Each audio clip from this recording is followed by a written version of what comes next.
ഇന്നത്തേത് ഒരു പിണക്കക്കഥയാണ്. വേറെ ആരുടെയുമല്ല, എന്റെയും ചിന്നുവിന്റെയും ആദ്യ പിണക്കം. ഇതെന്താ ഇപ്പൊ പറയാനെന്ന് ചോദിച്ചാൽ, കൊച്ചു വെളുപ്പാങ്കാലത്ത് ചിന്നുവിനെ കൊണ്ട് എയർപോർട്ടിലാക്കിയിട്ട് തിരികെ വരുന്ന വഴിക്ക് വെറുതെ ഇങ്ങനെ ഓരോന്ന് ഓർത്തിരുന്നപ്പോഴാണ് ഞങ്ങളുടെ ആദ്യത്തെ പിണക്കം ഓർമ്മ വന്നത്. എന്നാൽ പിന്നെ അത് നിങ്ങളോടും പറയാമെന്ന് കരുതി. കൂട്ടത്തിൽ ചിന്നുവിനും എനിക്കും ഏറെ ഇഷ്ടമുള്ള പ്രോൺസ് ഗീ റോസ്റ്റും ഉണ്ടാക്കാം. അപ്പോൾ ഈ സംഭവം നടക്കുന്നത് 2019 ലുലു മോളിലെ PVR നിന്നും ഒരു സിനിമയും കണ്ട് നേരെ പാർക്കിങ്ങിലേക്ക് എത്തിയ ഞങ്ങൾ കാറിലേക്ക് കയറി. രണ്ടാളും സീറ്റ് ബെൽറ്റ് ഇട്ടെന്ന് ഉറപ്പുവരുത്തി ഞാൻ വണ്ടി മുന്നോട്ടെടുത്തതും ചിന്നുവിന്റെ ഡോർ അതാ തുറന്ന് വെളിയിലേക്ക് പോകുന്നു. മുൻജന്മ സുഹൃതം കൊണ്ടാകാം ഡോർ ആരുടെയും ദേഹത്തോ മറ്റൊരിടത്തോ ഇടിച്ചില്ല. എന്താ സംഭവിച്ചതെന്ന് ഞാൻ പറയാതെ തന്നെ നിങ്ങൾക്ക് മനസ്സിലായി കാണുമല്ലോ. ചിന്നു തന്റെ ഡോറ് ശരിക്കും അടച്ചിരുന്നില്ല. അന്ന് കാന്താരിയുടെ കലിപ്പനും പോരാത്തതിന് വണ്ടികളോട് അതിയായ സ്നേഹവും പുലർത്തിയിരുന്ന ഞാൻ പരിസരബോധം മറന്ന് വായിൽ തോന്നിയതൊക്കെ ചിന്നുവിനോട് പറഞ്ഞു. മുഴുവൻ കേട്ടു നിൽക്കാതെ നിറ കണ്ണുകളോടുകൂടി ചിന്നു വണ്ടിയിൽ നിന്നും ഇറങ്ങി എങ്ങോട്ടോ പോയി. ആ ദേഷ്യത്തിൽ അത് കാര്യമാക്കാതെ ഞാനും എന്റെ പാട്ടിന് തിരികെ റൂമിലേക്ക് പോയി. അപ്പോൾ നമ്മുടെ ചെമ്മീൻ ഗീ റോസ്റ്റിന് വേണ്ടിയുള്ള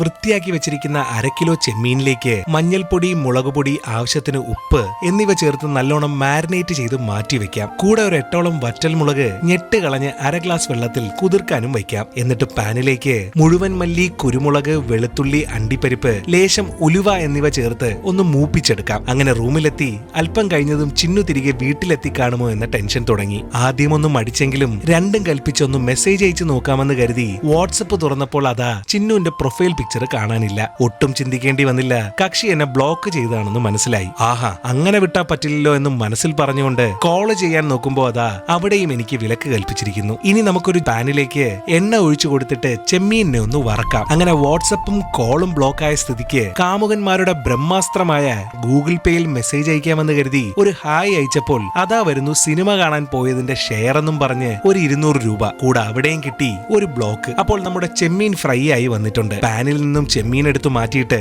അതേ പാനിലേക്ക് കുറച്ച് കറിവേപ്പിലയും നെയ്യും ഇട്ടുകൊടുത്ത് നമ്മുടെ അരപ്പിനെ അതിലേക്ക് ഒഴിച്ച് വറുത്തു വച്ചിരിക്കുന്ന ചെമ്മീനും ഇട്ട് അല്പനേരം ഇളക്കിയാൽ പ്രോൺസ് ഗീ റോസ്റ്റ് റെഡി. കോളേജിൽ സീനിയറായി പഠിച്ച മാംഗ്ലൂരുകാരൻ മഞ്ജുനാഥ് അണ്ണൻ പഠിപ്പിച്ചു തന്ന ഇതേ പ്രോൺസ് ഗീ റോസ്റ്റും ഉണ്ടാക്കി പിണക്കത്തിന്റെ 3-ാം നാൾ ചിന്നുവിന്റെ ഫ്ളാറ്റിലേക്ക് ഇടിച്ചു കയറി ചെന്ന് സോറി പറഞ്ഞപ്പോഴാണ് അന്നത്തെ ആ പിണക്കം മാറിയത്. കൂടെ എന്റെ സോറിയേക്കാൾ മുന്നിൽ നിന്നിരുന്ന ഇതേ ചെമ്മീൻ ഗീ റോസ്റ്റ് ഞങ്ങളുടെ പ്രിയപ്പെട്ടതുമായി. ഷൂട്ടും കഴിഞ്ഞ് നാളെ ചിന്നു തിരികെ വീട്ടിലേക്ക് വരുമ്പോൾ ഫ്രിഡ്ജിലിരിക്കുന്ന ഈ പ്രോൺസ് ഗീ റോസ്റ്റ് ഉണ്ടാക്കാൻ പോകുന്ന ഓളം ചെറുതൊന്നും ആയിരിക്കില്ല. അപ്പോൾ അടുത്ത കഥയുമായി ഉടനെ തന്നെ വരാം. അഭിപ്രായങ്ങൾ രേഖപ്പെടുത്തുക, കൂടെ വിമർശനങ്ങളും. അപ്പോൾ എന്നാൽ അങ്ങനെ ആകട്ടെ.